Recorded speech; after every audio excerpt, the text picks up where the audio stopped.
Mateus 16, versículo 24, e depois vamos abrir em Mateus 10, 34 a 39.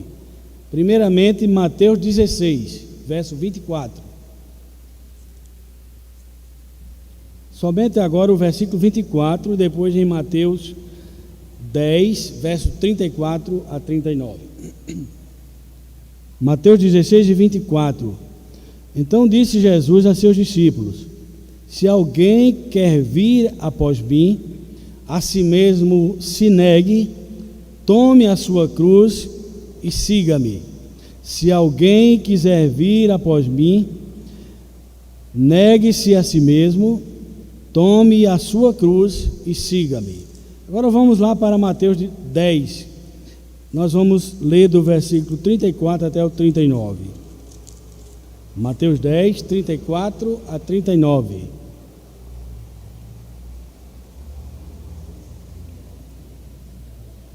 Leamos: não penseis que vim trazer paz à terra. Não vim trazer paz, mas espada. Pois vim causar divisão entre o homem e seu pai, entre a filha e sua mãe, entre a nora e sua sogra. Assim, os inimigos do homem serão os da sua própria casa. Quem ama seu pai ou sua mãe mais do que a mim, não é digno de mim. Quem ama seu filho ou a sua filha mais do que a mim, não é digno de mim. E quem não toma a sua cruz e vem após mim, não é digno de mim. Quem acha a sua vida, perdê-la-á. Quem, todavia, perde a vida por minha causa, achá-la-á. Que o Senhor aplique a porção lida da sua palavra aos nossos corações. Amém.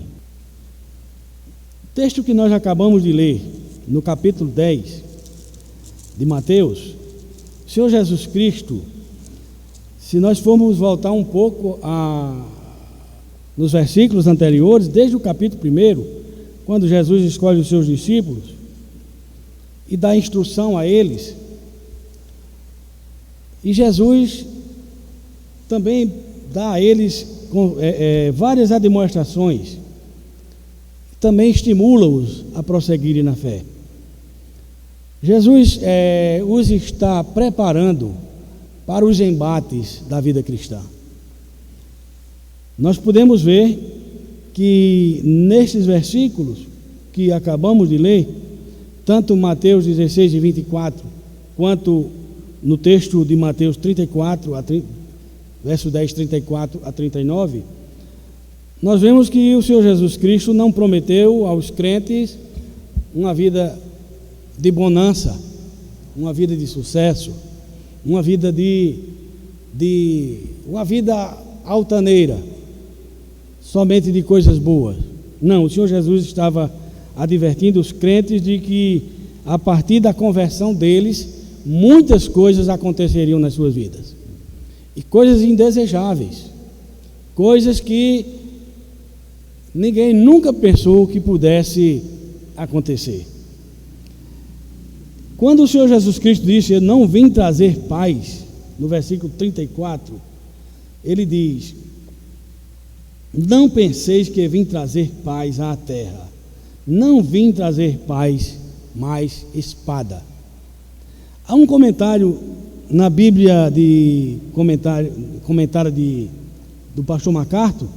Ele diz, a respeito desse texto, ele diz o seguinte: embora o fim último do Evangelho seja a paz com Deus, João 14, 27 e Romanos 8, 6, sendo justificados pela fé, temos paz com Deus por nosso Senhor Jesus Cristo.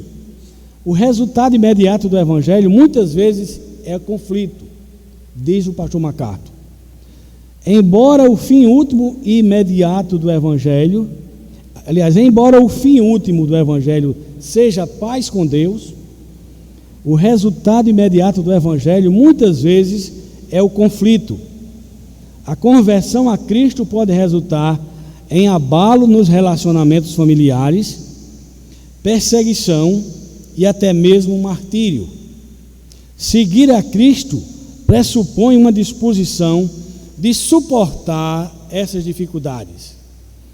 Embora seja chamado de príncipe da paz, Cristo deixará bem claro a todos que não está chamando os crentes para uma vida destituída de conflitos. E isso é verdade. O texto ele é bem claro acerca dessa realidade. Se eu fosse dar um título ao estudo de hoje, eu daria um título: Como devo carregar a cruz de Cristo? Ou talvez como devemos carregar a cruz de Cristo? Ou como carregar a cruz de Cristo? Há uma história que não se sabe o autor dela, é de um autor desconhecido. Ele diz o seguinte, esse autor: alguns anos atrás, quando passei por uma prolongada enfermidade e pela fraqueza física que se seguiu, tornei-me vulnerável aos ataques e às insinuações mentirosas de Satanás. Naquele momento, dúvidas e temores me oprimiam, a ponto de quase me subjugar completamente. Faltava-me paz verdadeira. Na minha condição de abatimento, preocupava-me especialmente com a minha aparente falta de amor e a minha frieza de coração para com Deus, que me assustava. Quando peguei o Pão Diário, um livro de mensagens devocionais, e li a mensagem da segunda-feira, diz esse autor desconhecido, descobri uma preciosa pepita em forma de conselho dado a um companheiro cristão. O conselho era o seguinte: quando chegar em casa, anseio por colocar minha filhinha no colo, olhar em seus olhos meigos e confiantes e ouvir sua deliciosa tagarelice. Farei isso porque amo aquela criança intensamente. Ela é apenas uma garotinha e seu amor por mim ainda é tão pequenino. Se o meu coração estivesse entristecido, seu inocente sono não seria interrompido. Se o meu corpo estivesse moído de dor, sua brincadeira não seria interrompida. Mesmo se eu tivesse a morrer, ela provavelmente se esqueceria de mim em poucos dias. Mas nem todo o dinheiro do mundo poderia comprar minha filhinha. Por quê? É ela quem me ama ou sou eu que a amo? Reteria o meu amor até a certeza de que ela sente o mesmo por mim? Certamente não. Eu a amo porque ela é minha filhinha, disse aquele autor desconhecido. Ela é muito preciosa aos meus olhos. E continua ele: inesperadamente ficou claro para mim, de uma maneira inédita, compreendi o que significava o amor do Pai. Com os olhos cheios de lágrimas, consegui apenas exclamar: compreendi. Não é o meu amor por Deus, mas é o seu amor por mim. É nisso que devo pensar. Com essa compreensão, senti um amor por Ele que nunca havia experimentado antes. Compreendi então o que João escreveu. E ele cita o texto, João 4:10, que diz: nisto consiste o amor de Deus, não em que nós tenhamos amado a Deus, mas em que Ele nos amou e enviou seu Filho como propiciação pelos nossos pecados. E ainda em 1 João 4,16, e nós conhecemos e cremos no amor de Deus, e cremos no amor que Deus tem por nós. Deus é amor, e aquele que permanece no amor, permanece em Deus e Deus nele. Então, irmãos, vamos imaginar uma procissão, uma passeata, que tem Jesus à frente, carregando a cruz, onde uma grande multidão o segue. Ele carrega essa cruz pesada, já exausto fisicamente, tendo anteriormente sido chicoteado, recebido socos, pauladas e com uma coroa de espinhos posta na sua cabeça. Zombarias seguem durante todo o percurso do seu destino final, o Calvário. Essa caminhada, esse cortejo, não foram fictícios, não foram fantasias, não foi um mero conto, mas uma marcha longa de verdadeiro e inigualável sofrimento. Para aqueles que acham que já sofreram demais na caminhada da vida cristã e que a cruz é pesada demais para suportar, seria bom meditar atentamente no texto que nós acabamos de ler. Mateus 10, 34 a 39.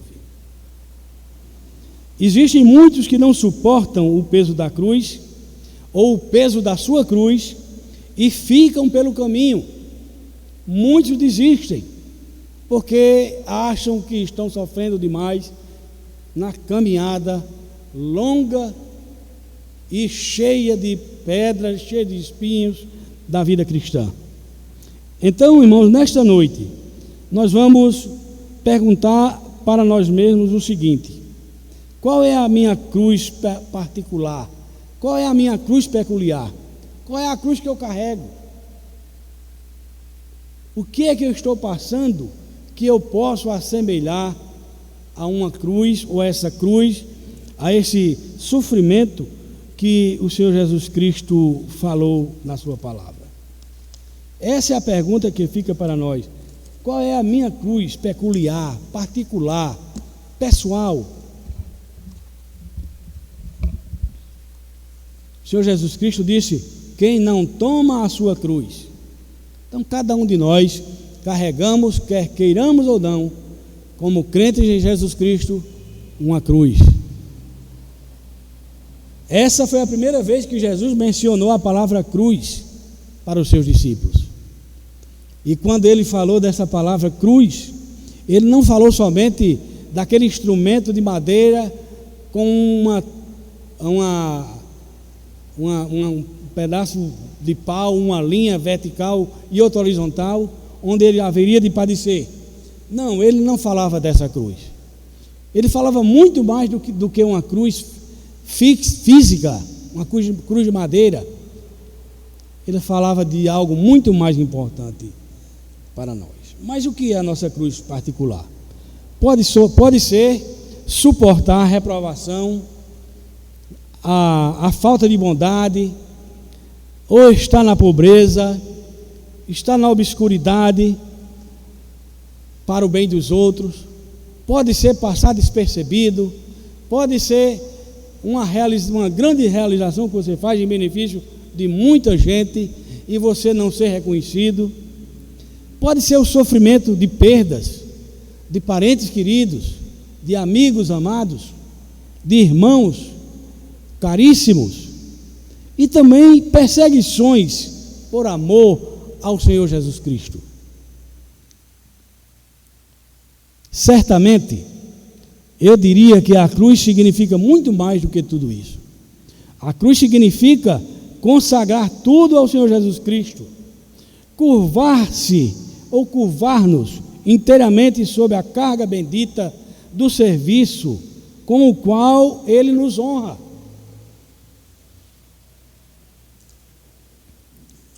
Como devo proceder com essa cruz?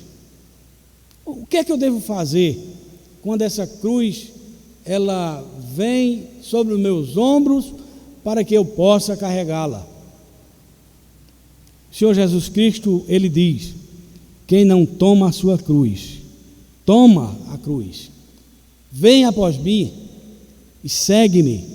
Então Jesus, Ele estava exigindo dos seus discípulos total compromisso, até o ponto da morte física.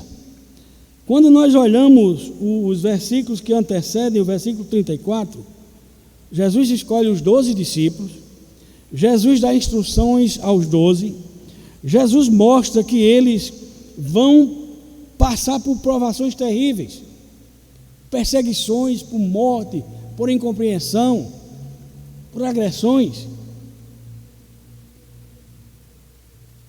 Então ele faz demonstrações, ele estimula os discípulos para isso. E no final de tudo, quando ele mostra tudo isso, ele diz: não penseis que vim trazer paz à terra. Não vim trazer paz, mas espada. Então, como eu devo proceder?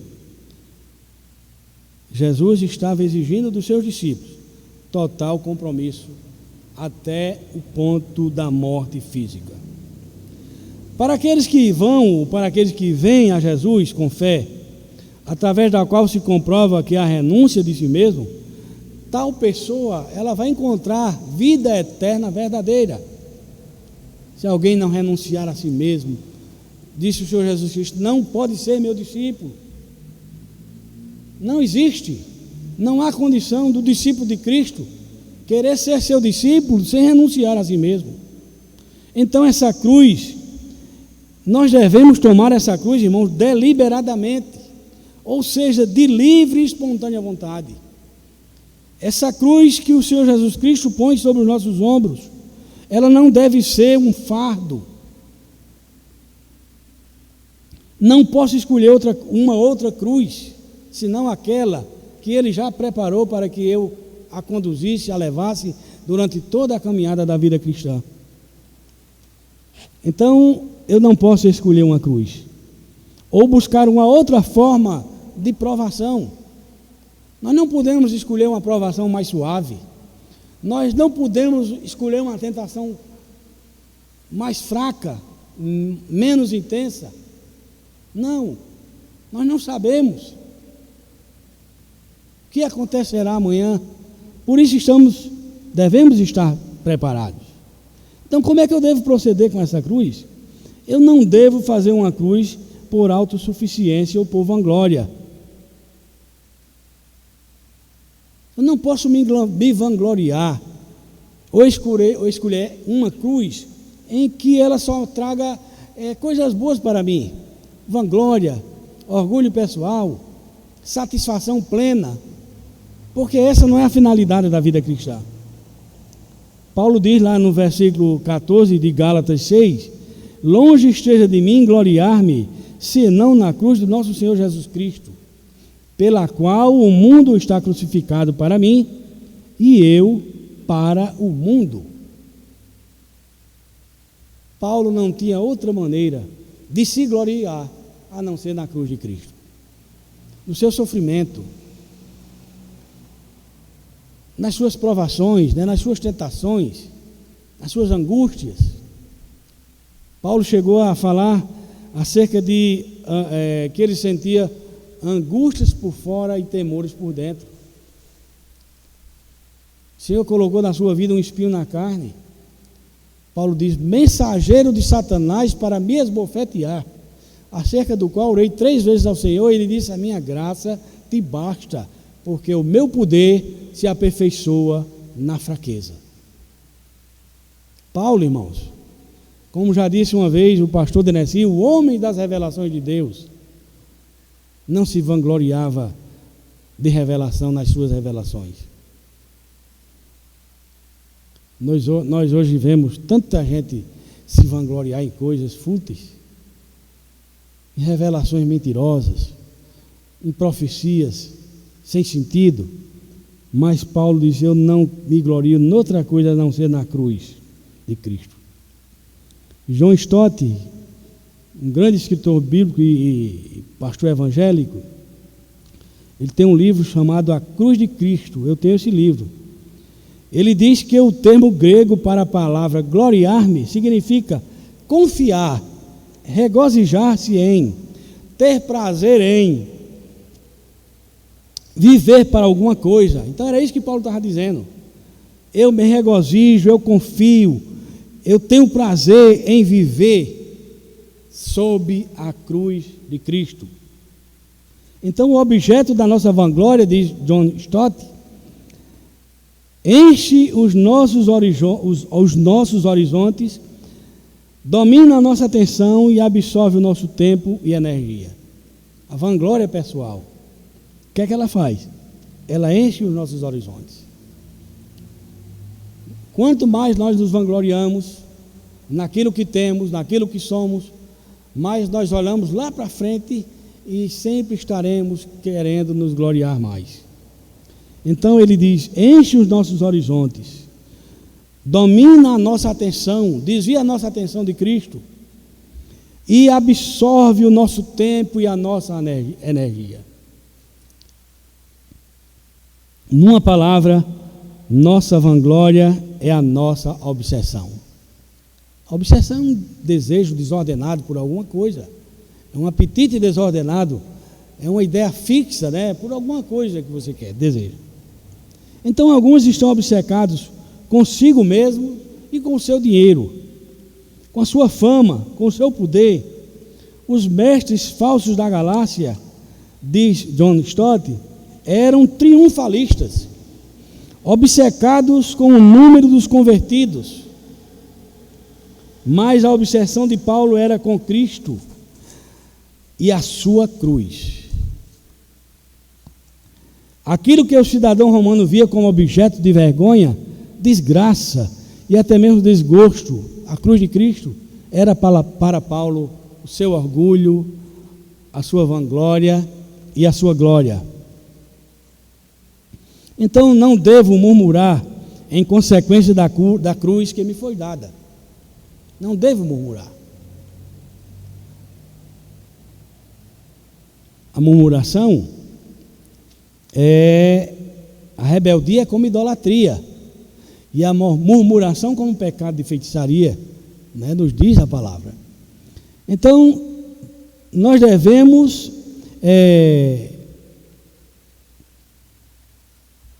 enfrentar essa cruz com ousadia, porque ela é apenas uma cruz de madeira.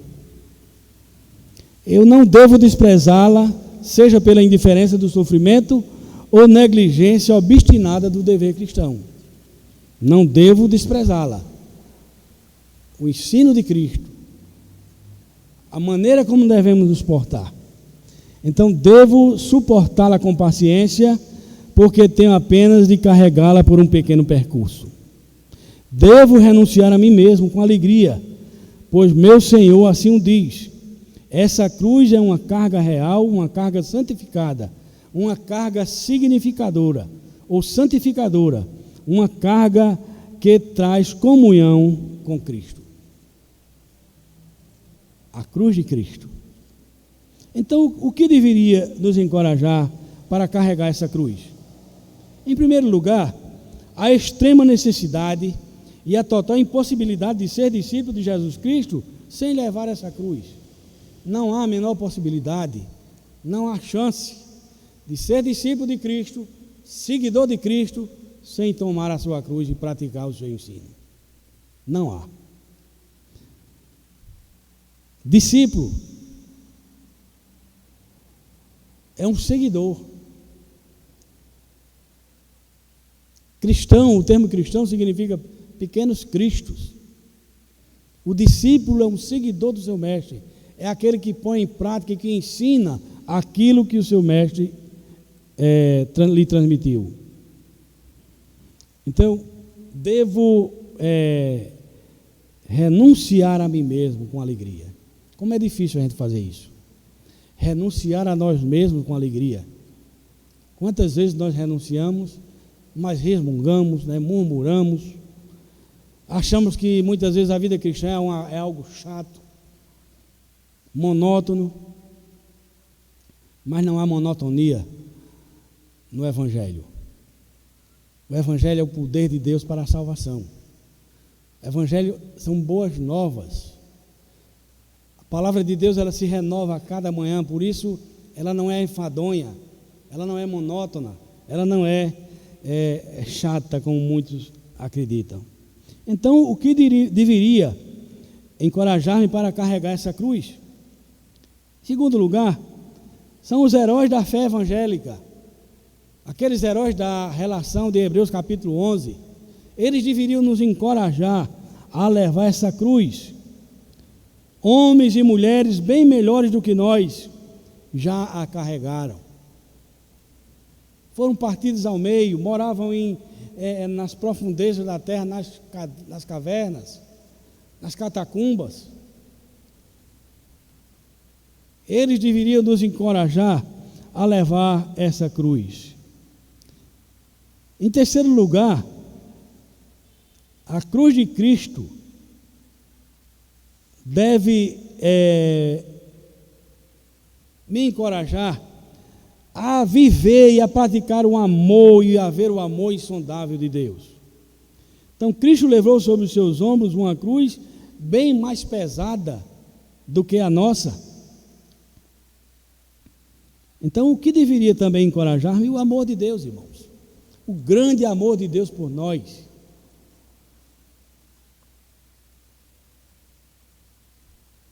A palavra diz que Deus prova o seu amor para conosco, Paulo diz, sendo que Cristo morreu por nós, sendo nós ainda pecadores, pois poderá ser que por um bom alguém ouse morrer, mas Deus prova o seu amor para conosco, em que Cristo morreu por nós, sendo nós ainda pecadores. Cristo nos ama, e esse seu amor por nós, ele deveria também nos encorajar a carregarmos essa cruz. Em quarto lugar, deveria me encorajar também a levar essa cruz, a fé que de uma vez por todas foi dada aos santos. Essa fé inabalável, essa fé que só os eleitos possuem, a graça concedida em medida igual ao peso da cruz, elas estão balanceadas. A graça que nos foi concedida tem o mesmo peso da cruz de Cristo, do seu sofrimento. Graça e cruz. Um não é mais pesado do que o outro, porque ela está no mesmo, na mesma medida. A fé que de uma vez por todas foi dada aos santos. Paulo diz, acerca da qual imitai, imitando a fé daqueles homens, daqueles heróis. Quantas vezes nós temos os heróis das novelas, os heróis dos filmes, dos programas de televisão, dos apresentadores, mas coisa maior deveria e melhor deveria nos encorajar a levar essa cruz, que é, sem dúvida alguma, os atos heróicos daqueles homens do passado. E também a expectação. O que deve me encorajar a carregar essa cruz? A expectação. O que é a expectação? É viver naquela expectativa de trocar a cruz pela glória eterna, de deixar de uma vez por todos os sofrimentos aqui da terra para viver na glória celestial, sem sofrimento, sem dor, sem enfermidade, sem suspense. Então, essa expectação que Paulo diz que a natureza aguarda com expectativa a glorificação dos filhos de Deus. Ele diz lá em Romanos que a própria natureza, as coisas criadas, aguardam a expectação da revelação, dos filhos de Deus. Essa glória por tomar a cruz de Cristo será a nossa recompensa, porque não há glória sem coroa. Não há glória sem coroa. E Paulo diz, desde agora, a coroa da justiça me está reservada, a qual o Senhor dará não somente a mim, mas a todos quantos amam a sua vinda. Coroa da justiça.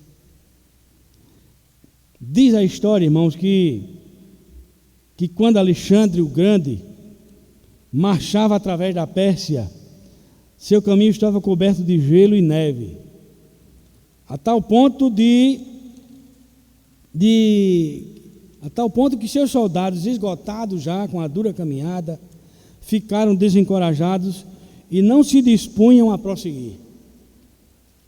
Então, ao perceber esse fato, Alexandre o Grande, o imperador grego, o grande conquistador, ele desceu do seu cavalo, foi a pé no meio de todos, passou por entre eles, no mesmo caminho, e com uma picareta, enquanto todos eles estavam envergonhados, primeiro seus amigos, depois os seus soldados, seus capitães, e enfim todo o seu exército. E ele começou a cavar na frente de todo mundo para quebrar aquele gelo, que estava atrapalhando a caminhada, caminho da Pérsia. Então todos os seus soldados depois começaram a segui-lo. Assim deveriam, irmãos, todos os homens seguir a Cristo. Assim nós deveríamos seguir o nosso Salvador, pelo áspero, desagradável e triste caminho da cruz. Caminho esse que ele percorreu por nós, todos nós. Pedro fala na uma das suas epístolas para seguirmos as suas pegadas, os passos do Senhor Jesus Cristo, os caminhos que ele andou, o seu sofrimento.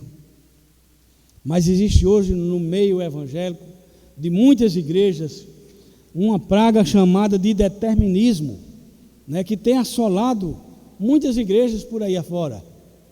Igrejas tradicionais, igrejas conservadoras têm sucumbido a essa desgraça chamada de determinismo.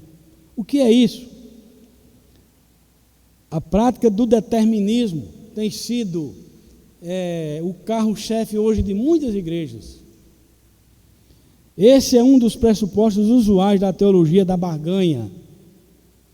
A falaciosa doutrina do determinismo ensina e insinua também, dentre outras aberrações teológicas, que não é mais preciso orar, e sim apenas determinar.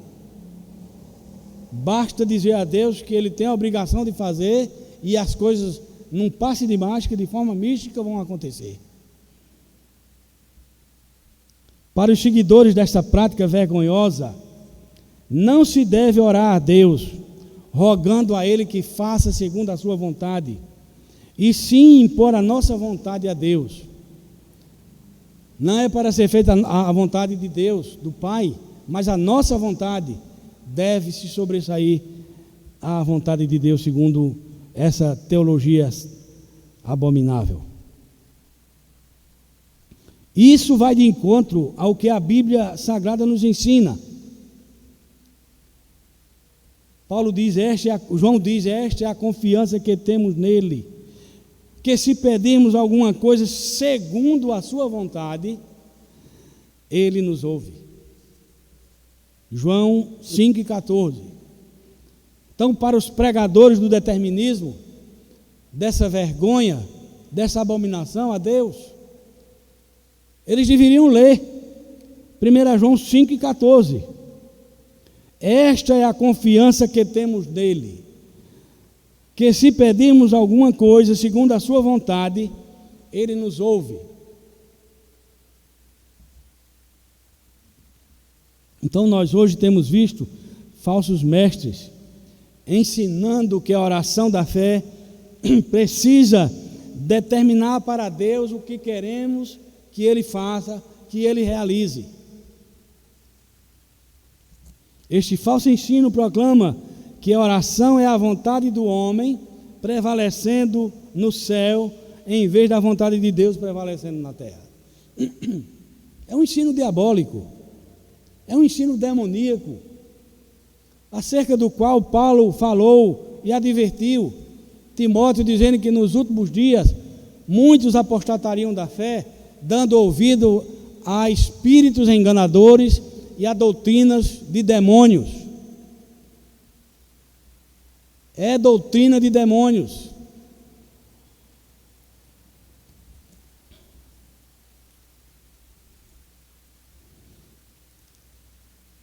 Vamos analisar a estrutura do Pai Nosso,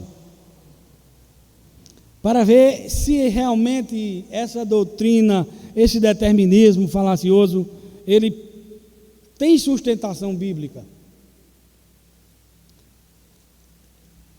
Diz-nos assim o texto sagrado: Pai nosso que estás nos céus. Então o que quer dizer isso? Ele nos revela que não há lugar para o eu e nem para o determinismo arrogante. Se não vejamos, Pai nosso que estás no céu, qual é a nossa posição aqui, irmãos? Posição de filhos de Deus. Pai nosso que estás no céu, nós somos filhos. E onde o filho dá ordem ao pai, a coisa está errada, está invertida. A ordem está invertida. Santificado seja o teu nome. A nossa posição aqui, quando o Senhor Jesus Cristo ensinou o Pai Nosso, quando ele disse santificado seja o teu nome, ele ensinou os discípulos a orarem. Quando ele diz santificado seja o teu nome, ele está mostrando a nossa posição como adoradores. O nome de Deus é santo. É para ser dirigida a Ele oração respeitosa, reconhecendo que Ele é o Senhor de todas as coisas. Santo é o seu nome. Venha o teu reino. A nossa posição aqui é de súditos. Nós somos súditos deste reino, do reino de Deus. Seja feita a tua vontade, tanto na terra como no céu. E a nossa posição aqui não é a de dar ordens a Deus, mas a de servos. O servo não dá ordem. O servo, ele recebe ordem. Pão nosso de cada dia nos dá hoje. Qual é a nossa posição? Posição de dependentes. Como é que alguém que é dependente tem condição de ordenar a Deus que ele faça isso, aquilo, ou deixe de fazer alguma coisa? Eu me lembro de um fato, alguns anos atrás, morreu um colega meu de infância e adolescência. Numa dessas igrejas aí, ele morreu num acidente de carro. E o corpo foi levado para essa igreja. Eles passaram a noite toda orando, ordenando a Deus que Deus ressuscitasse o defunto, e Deus não ressuscitou. E nem ressuscitaria. Porque ao homem está ordenado morrer uma só vez. Qualquer coisa que infrinja ou converta isso de forma inadequada é antibíblico. Então, o pão nosso de cada dia nos dá hoje. Nós somos dependentes. E não nos deixes, aliás, perdoa-nos as nossas dívidas. Qual é a nossa posição aqui? De pecadores, de devedores. E não nos deixes cair em tentação, mas livra-nos do mal. E a nossa posição aqui é de fracos espiritualmente. Nós precisamos nos fortalecer em Cristo.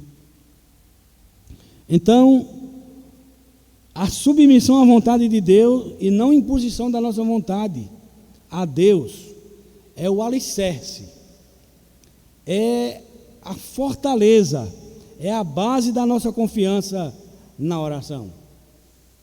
Se nós orarmos em sentido contrário, estaremos tentando a Deus. E eu diria que estaríamos até blasfemando contra Deus. Aliás, devemos temer orar por qualquer coisa que não esteja de acordo com a vontade de Deus. Tenham cuidado, para que não orem pedindo algo que não está dentro da vontade de Deus. Então nós devemos estar cientes que Deus é soberano sobre tudo e sobre todos. Porque os meus pensamentos não são os vossos pensamentos, nem os vossos caminhos os meus caminhos, diz o Senhor dos Exércitos. Em Isaías capítulo 55, versículo 8. O Senhor estabeleceu o seu trono nos céus, e o seu reino domina sobre tudo. Bendizei ao Senhor, vós, anjos seus, poderosos em força, que cumpris as suas ordens, obedecendo à voz da sua palavra. Bendizei ao Senhor, vós todos os seus exércitos, vós ministros seus, os anjos, que executais a sua vontade. O único anjo que quis executar a sua vontade contra a vontade de Deus, ele foi expulso do céu, Satanás. Bendizei ao Senhor vós todas as suas obras, em todos os lugares do seu domínio. Bendize, ó minha alma, ao Senhor. Salmo 103, 19 a 22. Agora eu digo mais uma vez como pastor Deneci. Está na Bíblia, irmãos. É só ler. Está na Bíblia. Leiam a Bíblia e ninguém vai dizer asneira, nem pregar abobrinha, nem dizer tolice. E Daniel 4,35 diz: e todos os moradores da terra são reputados em nada. Todos os moradores da terra são reputados em nada. E segundo a sua vontade, ele opera no exército do céu e entre os moradores da terra. Não há quem lhe possa deter a mão, nem lhe dizer: o que fazes? É muita insolência. Dá ordens a Deus. Essa doutrina do determinismo, ela é insolente. Ela insulta a Deus. Enfim, irmãos, prosperidade segundo a Bíblia não é determinismo. Não é você dizer a Deus o que é que ele tem que fazer. E sim bênçãos de Deus. Porque sem a bênção de Deus, não há o que se falar em prosperidade. De que adianta o indivíduo estar cheio de dinheiro e não ter a bênção de Deus na sua vida? Eu vejo muitas pessoas dessa praga chamada determinismo, contar vantagens econômicas, dizer que ganhou isso, que troca de carro todo ano, que faz isso, faz aquilo, mas isso não é bênção de Deus. Porque bênção de Deus, prosperidade de Deus, prosperidade sem bênção, a bênção de Deus, ela é uma maldição. Provérbios 10, 22 diz: porque a bênção do Senhor é que enriquece, e Ele não acrescenta dores. A bênção do Senhor é ela que nos enriquece. Nós somos ricos. Paulo diz que nós temos um tesouro em vasos de barro. Vocês sabem o que é isso? Temos um tesouro em vasos de barro. É a mensagem do Evangelho que está no nosso coração. É um tesouro. Nós somos vasos nas mãos do oleiro. O oleiro faz com o barro o que ele quer.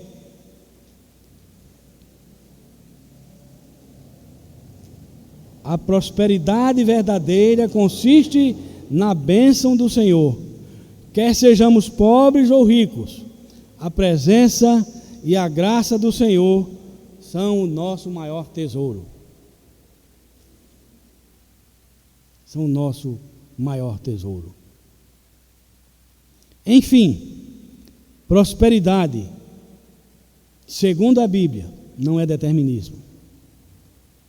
Não importa o caminho que percorramos, se um caminho tortuoso, se um caminho cheio de dificuldade, se um caminho de provação, se um caminho de morte, não importa. Cristo está ali, e está com Ele, é alegria constante para qualquer criatura. Seja homem ou anjo, Ele não nos diz: ide apontando para um caminho solitário no qual não o encontramos. Ele diz: vinde após mim.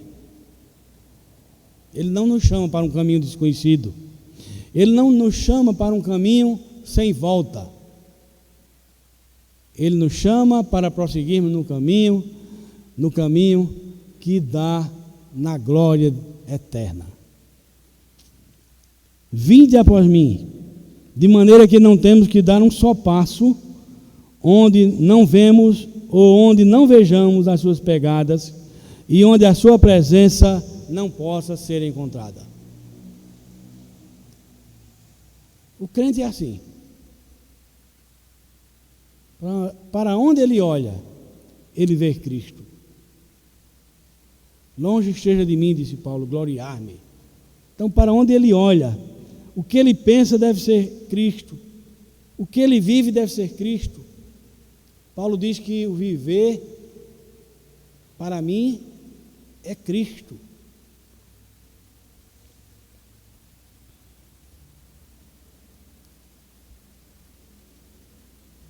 Richard Baxter, ele disse o seguinte, irmãos, grande pregador do passado, escritor, escreveu muitas coisas maravilhosas para a edificação da igreja de Deus na terra.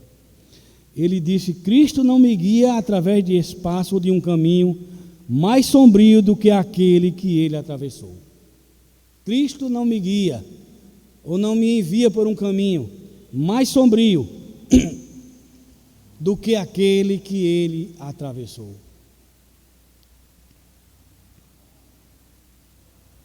Se a jornada da vida cristã, que nós achamos que é muito ruim, às vezes achamos, se essa jornada fosse 1000 vezes mais áspera do que é, ainda valeria a pena caminhar por ela.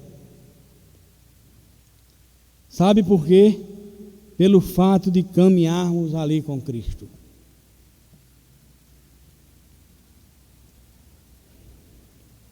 Seguir a Jesus Cristo significa ter comunhão com Ele, e a alegria dessa comunhão é indescritível. Ninguém pode descrever essa alegria. A alegria dessa comunhão bendita com Cristo. Por isso Paulo disse: alegrai-vos no Senhor. Outra vez digo, regozijai-vos. O profeta diz: a alegria do Senhor é a nossa força. Se nós perdermos, nós não podemos perder e nem devemos perder o encanto com as coisas de Deus.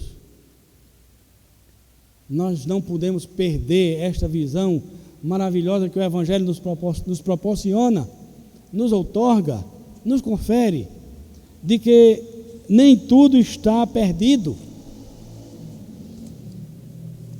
Caminhar com Cristo é um grande privilégio, e levar a sua cruz ainda mais, porque sabemos que essa cruz um dia ela será trocada por uma coroa, e por uma coroa de glória. Você quer isso? Nós queremos isso na nossa vida? Então levemos a nossa cruz e não permitamos que sejamos enganados por qualquer vento de doutrina, por um determinismo falido, que já demonstrou várias vezes que não consegue fazer nada daquilo que promete. Quantas pessoas têm sido iludidas com isso? Quantas pessoas têm ido para a perdição, têm abandonado o caminho do Evangelho, porque estão no caminho errado, porque estão sendo ensinadas erradas acerca de Cristo, porque dizem a elas que não é preciso levar a cruz, que enfermidade não é coisa para crente, se o crente está enfermo porque está em pecado, se o crente está liso ou desempregado porque existe pecado na sua vida. Isso é uma doutrina mentirosa, isso é uma doutrina satânica e demoníaca. Não creiam nisso, irmãos. Isso é mentira de Satanás, que se opõe a Deus e tenta atrapalhar o seu plano, o seu reino, por empecilho ao andamento do reino de Deus na terra. Confiemos nas promessas de Deus, confiemos na sua palavra, dediquemos as nossas vidas cada vez mais ao ministério do Evangelho pessoal. Sim, cada um de nós temos um ministério, seja ele qual for. Façamos a nossa parte, como pedras vivas que somos. Pedro diz que nós somos pedras vivas, e como pedras vivas, nós somos edificados em Cristo. que é a pedra angular. Cristo é a pedra angular, é a pedra principal, e nós, como pedras vivas, vamos sendo edificados coluna por coluna, até atingirmos a nossa meta, que é a glorificação dos nossos corpos, a nossa glorificação na presença de Deus.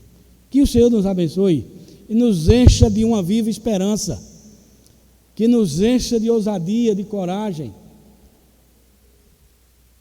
para vivermos a vida cristã. Nós estamos vivendo dias difíceis e as coisas vão piorar cada vez mais. À medida que o fim se aproxima, as coisas vão se complicando e nós precisamos estar cada vez mais arraigados, mais alicerçados, mais firmes no Evangelho, mais firmes na fé, porque sem Cristo nada podemos fazer. Que o Senhor nos abençoe, nos encha de vigor, de ousadia, para vivermos a vida evangélica, para vivermos essa fé que de uma vez por todas foi dada aos santos. Que Ele nos abençoe. Amém.